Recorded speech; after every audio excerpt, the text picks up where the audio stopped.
구독과 좋아요, 그리고 영상 제작하고 분석하는 데 슈퍼센스는 큰 도움이 됩니다. 최종 선택은 각자의 판단 기준에 맞게 활용해 주세요. 2026년 2월 14일 도이체방크 파크에서 분데스리가 22라운드 경기가 열립니다. 홈팀 프랑크푸르트와 원정팀 뮌헨글라트바흐 두 팀 모두에게 정말 중요한 경기, 그야말로 단두대 매치가 펼쳐지는데요. 근데 말이죠, 뭔가 좀 이상하지 않으세요? 홈팀 프랑크푸르트는 정말 절박한 상황인데 시장의 돈은 어째서 다른 곳을 향하고 있는 걸까요? 오늘 바로 그 미스터리를 데이터로 한번 추적해 보겠습니다. 가장 먼저 살펴볼 단서는 바로 시장의 움직임입니다. 돈이 어디로 흐르는지를 보면 이 경기에 대한 신뢰가 어떻게 변하고 있는지 아주 명확하게 알 수 있거든요. 자, 이 표를 한번 보시죠. 처음에 해외 배당을 보면 프랑크푸르트 승리에 1.99을 줬어요. 홈이니까 당연히 유리하다고 본 거죠. 그런데 지금은 어때요? 2.02까지 올랐습니다. 이건 돈이 프랑크푸르트 승리에서 빠져나가고 있다는 아주 분명한 신호예요. 특히 프랑크푸르트한테 마이너스 1골 핸디캡을 주고 시작하는 시장을 보면 뮌헨글라트바흐 승리 배당이 1.77밖에 안 돼요. 이건 뭐 거의 압도적이라고 보고 있는 거죠. 이 배당 변화를 승리 확률로 바꿔보면 의미가 더 확 와닿습니다. 처음엔 52.6%, 그래도 이길 확률이 더 높다고 봤는데 지금은 49.5%까지 떨어졌어요. 심리적인 마지노선인 50%가 그냥 무너져버린 겁니다. 시장의 믿음이 완전히 돌아섰다고 봐야겠죠. 그리고 이 숫자 1.5, 이건 시장이 얼마나 확신하고 있는지를 보여주는 결정적인 증거입니다. 양팀 합쳐서 2.5골 이상 나올 확률에 대한 배당이 1.55라는 건 정말 극단적으로 낮은 수치거든요. 이건 뭐 양팀 수비가 마치 구멍 뚫린 댐처럼 그냥 와르르 무너질 거라고 시장이 아예 단정하고 있다는 뜻입니다. 자, 그럼 왜 이렇게 수비가 무너질 거라고 보는 걸까요? 두 번째 단서는 바로 선수단, 스쿼드에 있습니다. 양팀 모두 부상자가 많긴 한데 한쪽은 그냥 부상 병동 수준이 아니라 거의 재앙에 가깝습니다. 과연 어느 쪽일까요? 화면을 보시면 바로 아실 수 있을 겁니다. 왼쪽 프랑크푸르트 로고 옆에는 쓰러진 선수들이 정말 많죠. 공격, 미드필드, 수비, 그냥 모든 포지션에 걸쳐서 구멍이 뻥뻥 뚫린 그야말로 재난 수준이에요. 반면에 오른쪽 뮌헨글라트바흐는 상대적으로 타격이 훨씬 적어 보입니다. 프랑크푸르트는 정말 심각합니다. 공격의 핵심인 조나단 부르카르트, 미키 바추아이, 유네스 에브누탈리브, 이 선수들이 다 부상이에요. 허리를 책임지는 찬 우준, 수비의 중심인 아르튜르 테아테마저 쓰러졌고 설상가상으로 오스카 헤이류는 퇴장 징계로 못 나옵니다. 이건 뭐 공수 밸런스가 그냥 완전히 붕괴됐다고 봐야죠. 특히 제일 뼈아픈 건 팀 득점의 거의 전부를 책임지던 조나단 부르카르트의 이탈입니다. 올 시즌에만 무려 8골을 넣은 선수거든요. 그런데 그를 대신할 아르노 칼리무엔도는 어떻죠? 올 시즌 기록이 단 2골입니다. 골 결정력에서 엄청난 공백이 생길 수밖에 없는 거죠.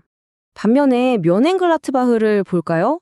수비수 케빈 딕스가 경고 누적으로 빠지긴 하지만 공격의 창은 여전히 날카롭게 살아있습니다. 10골을 넣고 있는 주포 하리스 타바코비치, 그리고 택배 크로스의 달인 프랑크 호노라트가 버티고 있거든요. 한 방을 터트릴 능력은 뮌헨글라트바흐가 확실히 우위에 있다고 볼 수 있겠습니다. 자, 이제 이 분석의 가장 결정적인 증거를 보여드릴 시간입니다. 바로 기대 실점이라는 데이터 속에 숨겨져 있던 아주 충격적인 진실이죠. 프랑크푸르트가 지금까지 실점한 골은 총 46골입니다. 이건 리그에서도 거의 꼴찌 수준의 정말 처참한 기록이에요. 하지만 데이터는 조금 다른 이야기를 합니다. 상대팀이 만든 슈팅 기회가 얼마나 위협적이었는지를 분석한 기대 실점, XGA 값이라고 하는데요. 이게 30.5골이었어요. 통계적으로 보면 30골 정도만 내주는 게 정상이었다는 뜻입니다. 바로 이겁니다. 플러스 15.5골. 이게 바로 이번 사건의 스모킹건입니다. 프랑크푸르트는 통계적으로 예상되는 것보다 무려 15.5골이나 더 먹혔다는 거예요. 이건 두 가지를 의미합니다. 골키퍼가 제 역할을 전혀 못해줬거나 아니면 수비진이 상대에게 너무나도 손쉬운 찬스를 내줬거나 아마 둘 다겠죠.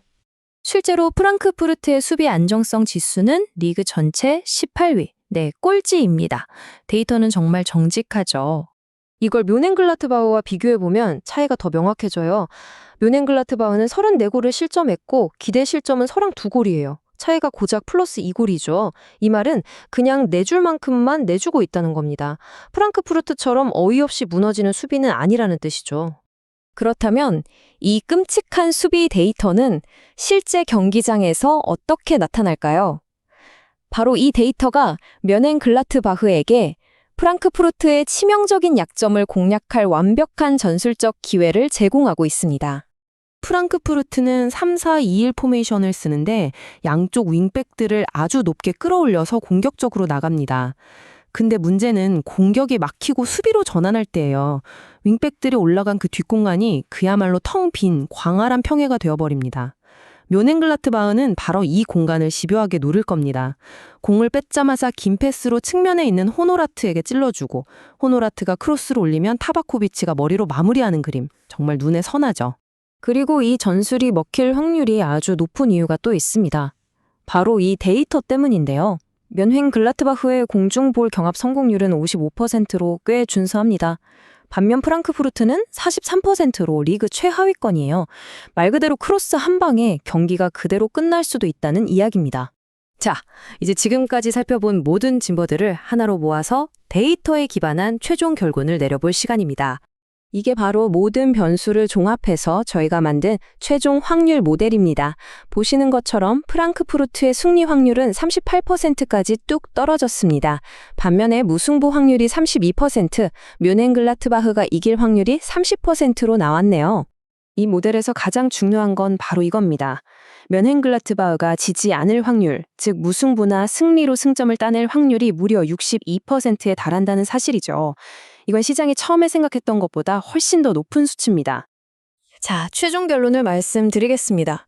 주전 공격수 부상에 통계적으로 증명된 수비 붕괴까지 프랑크푸르트는 홈 경기라는 이점에도 불구하고 승리를 장담하기가 너무나도 힘든 상황입니다. 모든 데이터가 뮌헨글라트바흐가 최소한 지지는 않을 거라고 가리키고 있어요.